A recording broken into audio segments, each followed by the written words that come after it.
Joseph Robinette Biden loves children. Your children. Y'all's children. We have from the DeSantis war room. They are not your kids. The White House says to the LGBTQI plus community, the Biden-Harris administration has your back. You can see they say these are our kids. Let's scroll to the next one. Not somebody else's kids.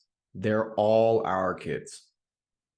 Okay, well, first off, Joe, my kid is not your kid. My kid is not Kamala Harris's kid. My kid is nobody else's kid except for his mother's kid. So my kid is his mother's kid and my kid, not your kid. Let's just take a listen to what the White House actually says.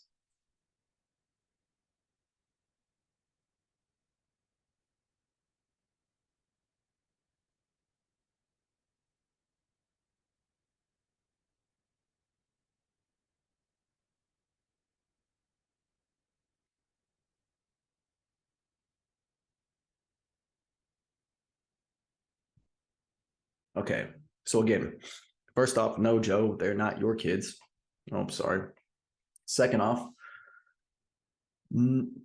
I don't believe in LGBTQ children. I don't think children have the mental capacity to understand what kind of choices they're making in regards to that. No, like this stuff is going on in elementary schools. You have babies at pride events, at drag shows. I know people will argue that sexual stuff is not happening at these events, but we've all seen the videos. We absolutely know that sexual stuff is happening at these events. And on top of that, LGBTQ, all that stuff in itself is sexual. Lesbian, sexual orientation. G, gay, sexual orientation. Bisexual. Like, just trying to teach this stuff to children is sexualizing children because it's a sexual orientation. Why are people so obsessed with children learning about this stuff? It's sick. It's sick, and it's very concerning. But I have a story here that I want to share with you all that I can tell you my opinions all day long. I can tell you what's going on all day long, but I will let somebody who's been there firsthand explain it to you. This story brought me to tears, man. It's from a few months ago. It was from February 9th of 2023 this year. I came across it a couple weeks ago. It's June 17th today. But man, this I'm gonna read this whole thing. Bear with me. It's definitely worth the read. And man, just try to, keep them eyes dry because it was hard for me too the first time I read this. I thought I was saving, well, this is from the Free Press. From the Free Press. I thought I was saving trans kids. Now I'm blowing the whistle. By Jamie Reed. Shout out to you, Jamie. This is very powerful. I'm a 42-year-old St. Louis native, a queer woman, and politically to the left of Bernie Sanders. Didn't know that was possible.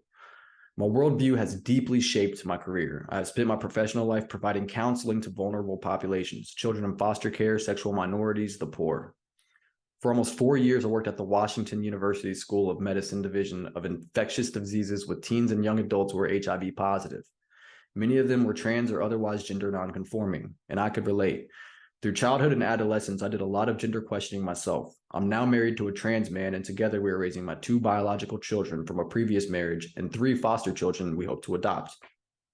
All that led me to a job in 2018 as a case manager at the Washington University Transgender Center at St. Louis Children's Hospital, which has been established a year earlier. The center's working assumption was that earlier you treat kids with gender dysphoria, the more anguish you can prevent later on. This premise was shared by the center's doctors and therapists. Given their expertise, I assume that abundant evidence backed this consensus. Let me say that again. Given their expertise, I assumed that abundant evidence backed this consensus. Spoiler alert, we'll find that not to be true. During the 4 years I worked at the clinic as a case manager, I was responsible for patient intake and oversight. Around 1,000 distressed young people came through our doors. The majority of them received hormone prescriptions that can have life-altering consequences, including leading to be sterile. I left the clinic in November of last year because I could no longer participate in what was happening there. By the time I departed, I was certain that the way the American medical system is treating these patients is the opposite of the promise we make to do no harm. Instead, we are permanently harming the vulnerable patients in our care. Today, I'm speaking out. I am doing so knowing how toxic the public conversation is around this highly contentious issue and the ways that my testimony might be misused. I am doing so knowing that I'm putting myself at serious personal and professional risk. You aren't with me. I applaud you, Jamie. Almost everyone in my life advised me to keep my head down, but I could not in good conscience do so because what is happening to the scores of children is far more important than my comfort, and what is happening to them is morally and medically appalling. The floodgates open. Soon after my arrival at the Transgender Center, I was struck by the lack of formal protocols for treatment. The center's physician co-directors were essentially the sole authority. At first, the patient population was tipped toward what used to be the traditional instance of a child with gender dysphoria, a boy, quite often young, who wanted to present or who wanted to be a girl. So usually they see boys who want to be girls. Until 2015 or so, a very small number of these boys comprised the population of pediatric gender dysphoria cases. Then, across the Western world, there began to be a dramatic increase in a new population. Teenage girls, many with no previous history of gender distress, suddenly declared they were transgender and demanded immediate treatment with testosterone. Yikes. I certainly saw this at the center. One of my jobs was to do intake for the new patients and their families. When I started, there were about 10 such calls a month. When I left, there were 50, and about 70% of the new patients were girls. Some clusters of girls arrived from the same high school. This concerned me, but didn't feel like I was in the right position to sound some kind of alarm back then.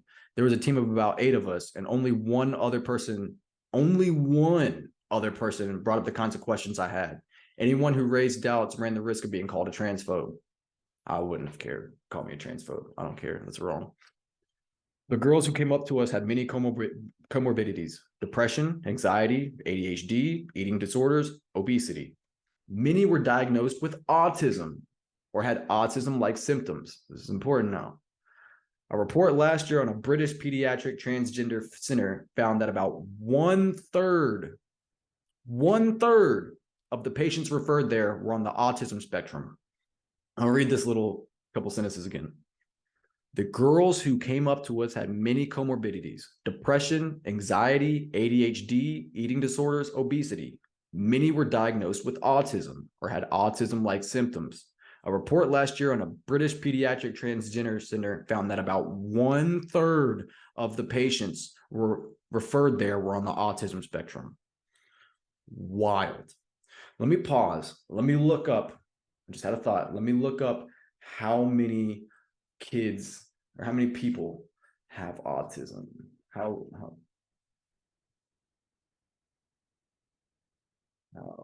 many people have autism?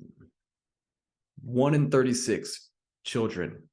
1 in 36 children has been identified with autism. Go back to this story. 1/3 of the patients referred, those population demographics do not line up. 1 in 36 to 1/3. Something's going on here, would you say, right? Frequently, our patients declared that they had disorders that no one believed they had. We had patients who said they had Tourette syndrome, but they didn't. They had tic disorders, but they didn't. They had multiple personality disorders, but they didn't. Or multiple personalities, but they didn't. The doctor privately recognized these false self-diagnoses as a manifestation of social contagion. They even acknowledged that suicide has an element of social contagion. But when I said the clusters of girls streaming into our service looked as if their gender issues might have a manifestation of social contagion, the doctor said gender identity reflected something innate. So anything else can have, an element of social contagion, but gender dysphoria cannot. Man, they're so obvious with their bullshit, are they not? Like, how do people not see through this shit, man? I guess Jamie did. Shout out Jamie. To begin transitioning, the girls needed a letter of support from a therapist, usually one we recommended, who they only had to see once or twice for the green light. To make it more efficient for the therapist, we offered them a template for how to write a letter in support of transition. The next stop was a single visit to the endocrinologist for a testosterone prescription. That is all it took. That's all it took to get these kids, these children, on hormones. It's easier to get hormones, I feel like, than medical marijuana. And that's pretty easy. When a female takes testosterone, the profound and permanent effects of the hormone can be seen in a matter of months. Voices drop, beards sprout, body fat is redistributed, sexual interest explodes, aggression increases, and mood can be unpredictable. It sounds like my teenage years when I first started going through puberty. Our patients were told about some side effects, including sterility. But after working at the center, I came to believe that teenagers are simply not capable of fully grasping what it means to make the decision to become infertile while still a minor. Side effects. Many encounters with patients emphasized to me how little these people understood the profound impacts changing gender would have on their bodies and minds. But the center downplayed the negative consequences and emphasized the need for transition. As the center's website said, left untreated, gender dysphoria has any number of consequences, from self-harm to suicide. But when you take away the gender dysphoria by allowing a child to be who he or she is, we're noticing that goes away. The studies we have show these kids often wind up functioning psychosocially as well or better than their peers. Highlight this right here. There are no reliable studies showing this. Indeed, the experiences of the center's patients prove how false these assertions are. Or start getting to some of these assertions. Buckle up. Buckle up. Here's an example. On Friday, May 1st, 2020, a colleague emailed me about a 15-year-old male patient. Oh dear, I'm concerned that the patient does not understand what a bical, I'm dumb, man. I'm not reading that word. A bical, say that. A bical does. I responded, I don't think that we should start anything, honestly, right now. And then it shows some of her emails. Bical is a medication used to treat metastatic prostate cancer, and one of its side effects is that it feminizes the bodies of men who take it, including the appearance of breast. The center prescribed this cancer drug as a puberty blocker and feminizing agent for boys.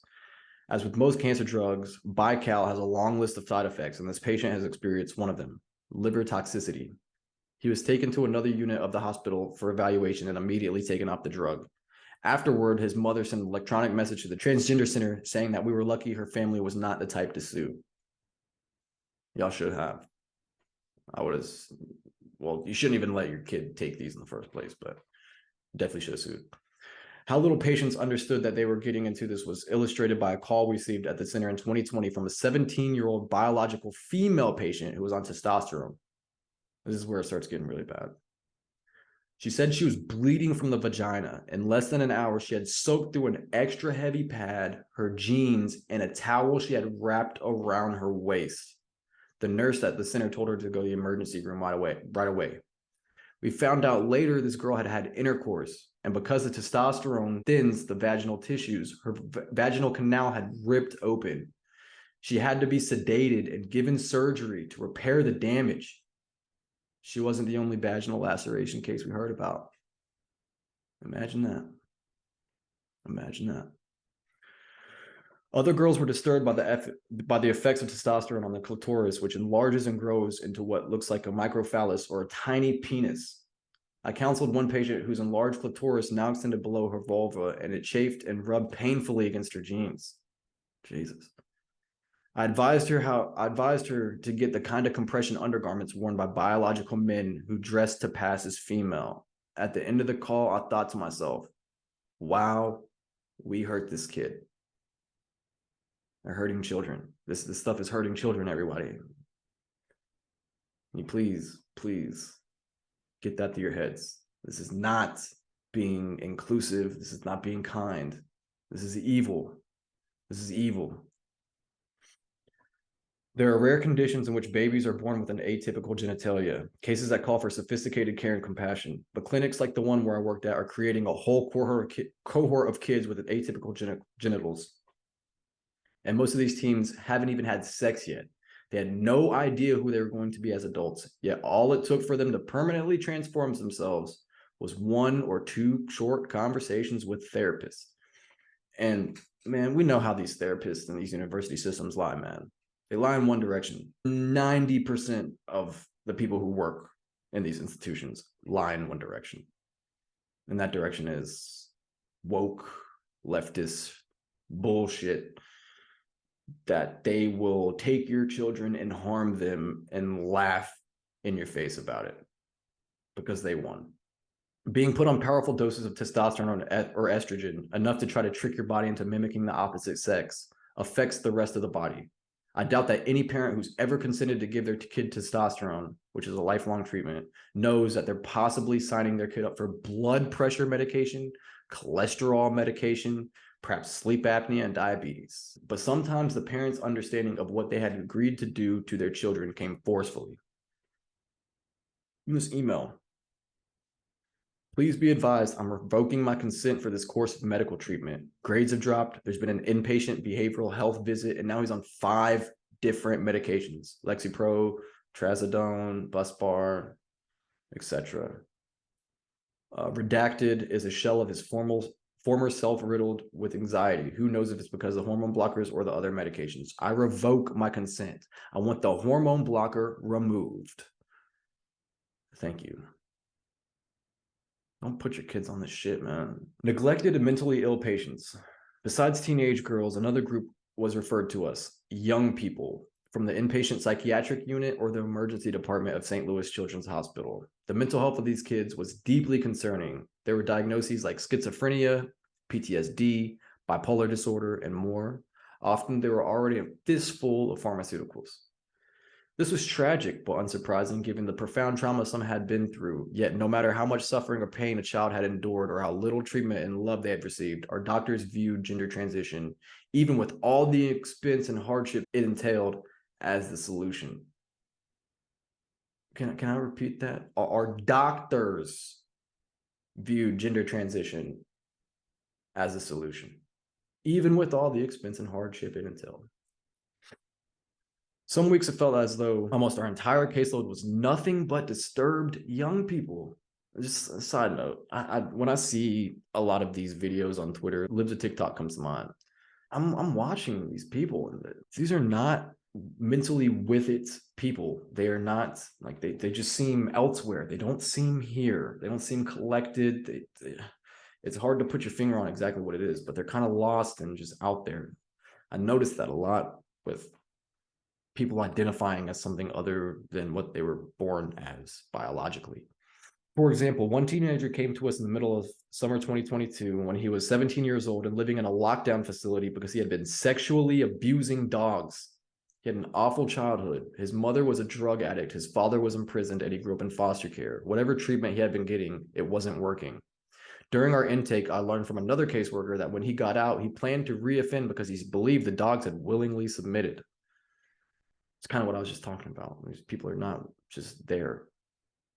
Somewhere along the way, he expressed a desire to become female. So he ended up being seen at our center. From there, he went to a psychologist at the hospital who was known to approve virtually everyone seeking transition. Then our doctor recommended feminizing hormones. At the time, I wondered if this was being done as a form of chemical castration.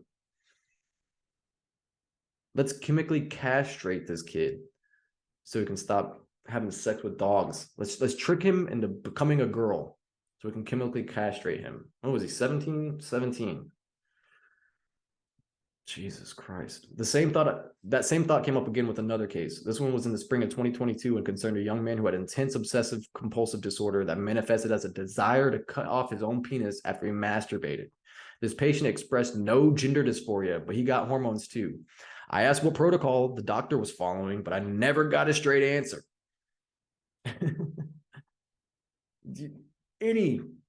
Take any issue that these woke folks have, they never ask them a question that will make them kind of critically think about their own thinking, and they just bounce. What is a woman? Perfect example. Nobody gave an answer. Nobody can give Matt Walsh an answer.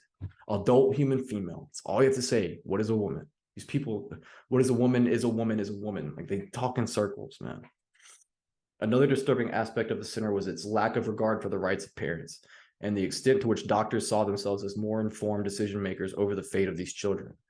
In Missouri, only one parent's consent is required for treatment of their child. But when there was a dispute between the parents, it seemed the center always took the side of the affirming parent. Ain't that some shit? My concerns about this approach to dissenting parents grew in 2019 when one of our doctors actually testified in a custody hearing against the father who opposed a mother's wish to start their 11-year-old daughter on puberty blockers. I had done the original intake call, and I found the mother quite disturbing. She and the father were getting divorced, and the mother described the daughter as kind of a tomboy. So now the mother was convinced her child was trans. What if she's just, a lesbian? I don't have the stats in front of me, but most of these kids in Europe, when they were doing child transitions, kids grow up want to detransition because it turns out they're either just gay or lesbian.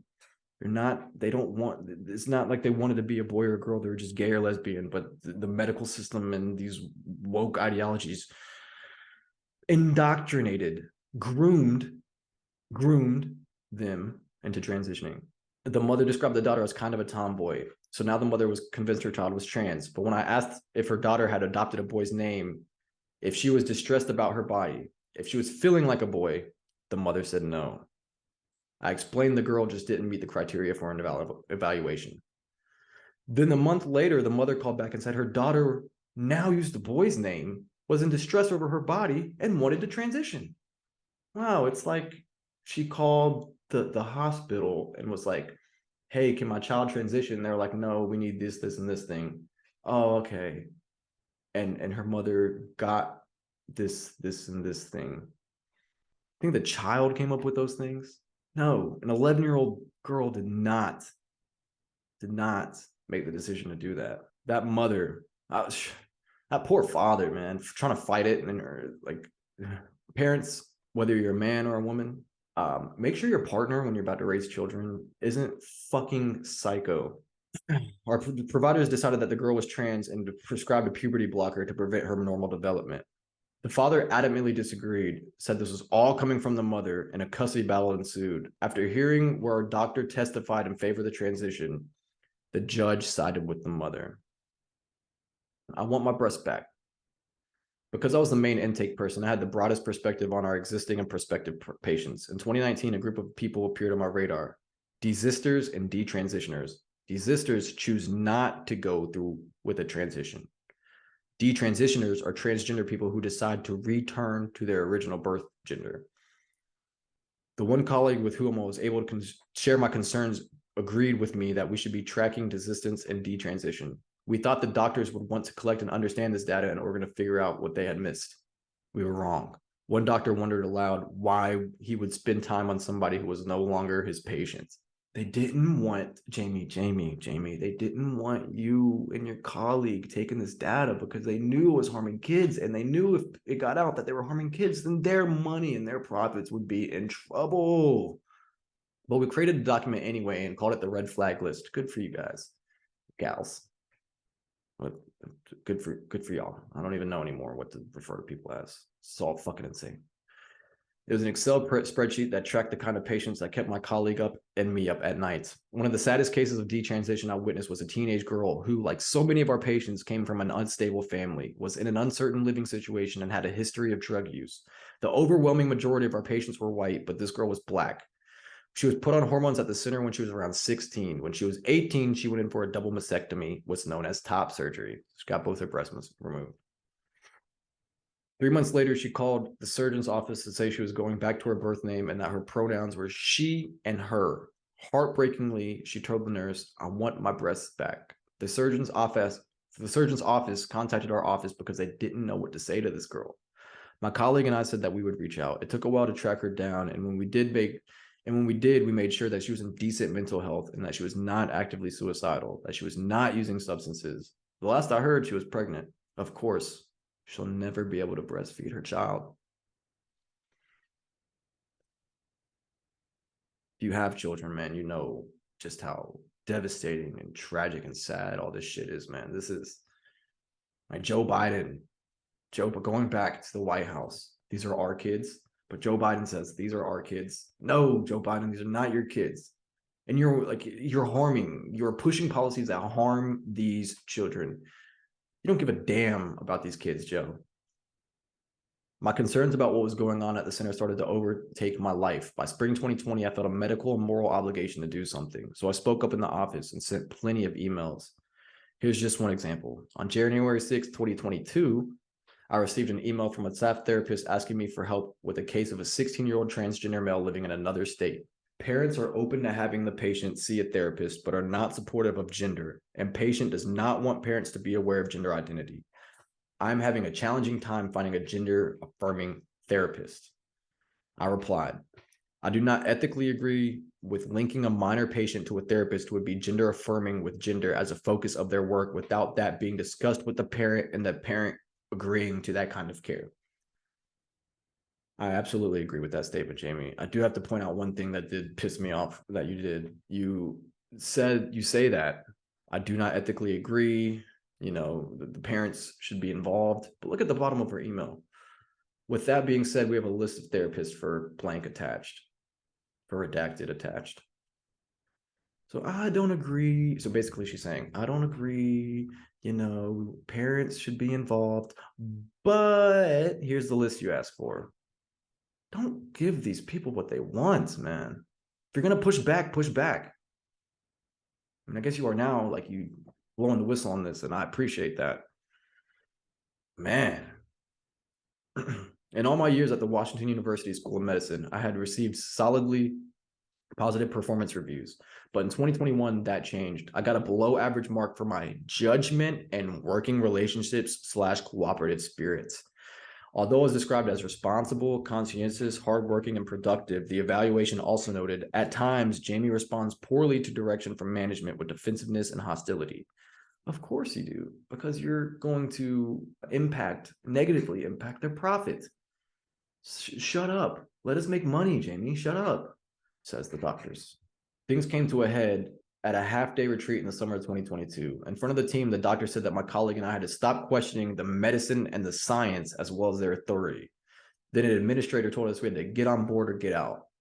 It became clear that the purpose of the retreat was to deliver these messages to us. Okay, I want to emphasize this little paragraph right here, because I read this and I was like, this sounds a lot like something else. Things came to a head at a half-day retreat in the summer of 2022. In front of the team, the doctor said that my colleague and I had to stop questioning the medicine and the science as well as their authority. That sounds like these people really just, took the COVID narrative and put it towards gender affirming care, which I call mutilation. They call it gender affirming care. I call it child mutilation. Get on board or get out. Don't question the medicine and the science as well as the authority. Don't question any of it. Hey, actually, science, the point of science is to test. You hypothesize, you test. The scientific method is all about testing. So all science is questioned. If anybody ever says don't stop questioning the science, immediately be skeptical of said person. The Washington University system provides a generous college tuition payment program for longstanding employees. I live by my paycheck and have no money to put aside for 5 college tuitions for my kids. I had to keep my job. I also feel a lot of loyalty to Washington University. That's something I can understand for sure. But I decided then, and therefore I had to get out of the transgender center. And to do so, I had to keep my head down and improve my next performance review. I managed to get a decent evaluation, probably by giving those people that list of therapists. I managed to get a decent evaluation, and I landed a job conducting research in another part of the Washington University School of Medicine. I gave my notice and left the transgender center in November of 2022. What I want to see happen, says Jamie. For a couple of weeks, I tried to put everything behind me and settled into my new job as a clinical research coordinator. managing studies regarding children undergoing bone marrow transplants. Then I came across comments from Dr. Rachel Levine, a transgender woman who was a high school official at the Federal Department of Health and Human Services. The article read, Levine, the U.S. Assistant Secretary for Health, said that the clinics are proceeding carefully and that no American children are receiving drugs or hormone for gender dysphoria who shouldn't. Yeah, full stop, because that is a lie. I felt stunned and sickened. It wasn't true. And I know that from deep firsthand experience. Yeah, I mean, we all have seen videos of 13, 14, 15, 16-year-olds doing this shit, man.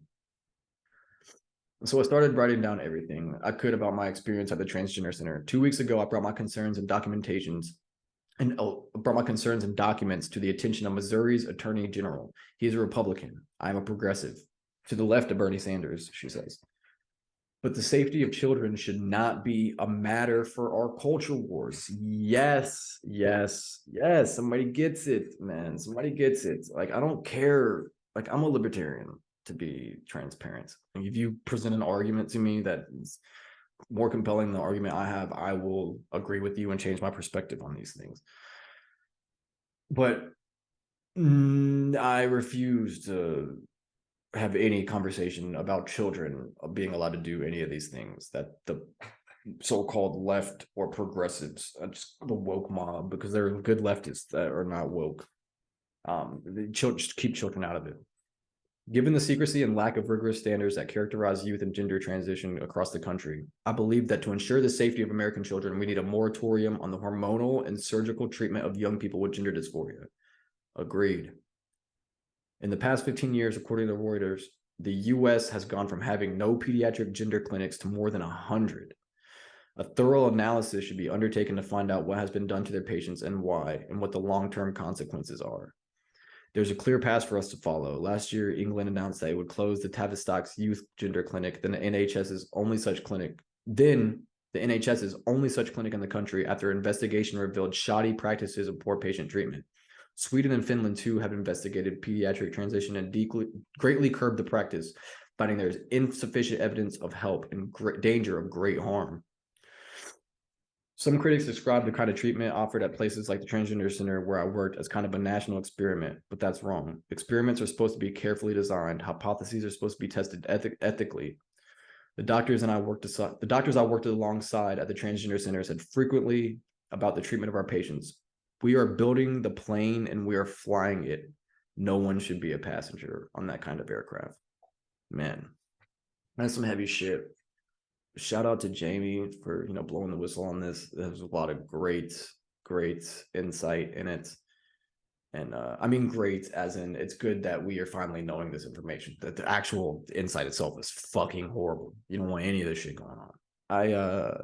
I'm at a loss for words with this story in particular, but with the LGBTQ shit as a whole, man, I really do not care if you are lesbian, gay, trans, bi. If you're an adult, do not care.